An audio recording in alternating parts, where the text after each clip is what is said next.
Hi friends मु आपणमानकर सानी सकाळू मु घरे थी आ जन्मबाबू मते पाई आसते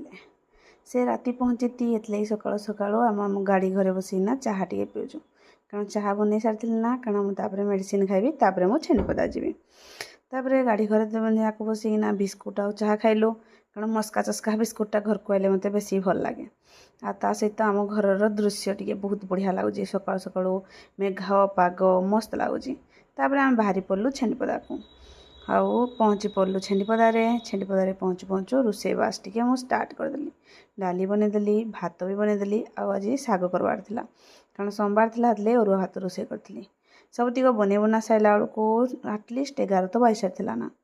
आउ शाग कलारे शागर मुझे आज बरी देती आंब था आंब भी आज फास्ट टाइम आम खाऊँ 2 दिन 3 दिन आगु खाइना कि आज टी बेसिकिना खाऊँ तापर दुह जाक आम खाईदेलु खाई सारापर निज निज कम टे कर आउ 4:30 बेलू जन बाबू जो फ्रेश हेल्ले हेतके बेला मु चाहा देती आ रुटी भी बन सारी ना रुटी आम 6टा बेलू सबुदिन खाऊ एटा गोटे गुड हाबिट हेतले ना 6:30 बेलू रुटी आ सन्तुला आज खाईना आज दिन टी काटिलु भल लगे सब्सक्राइब करेंगे थैंक यू।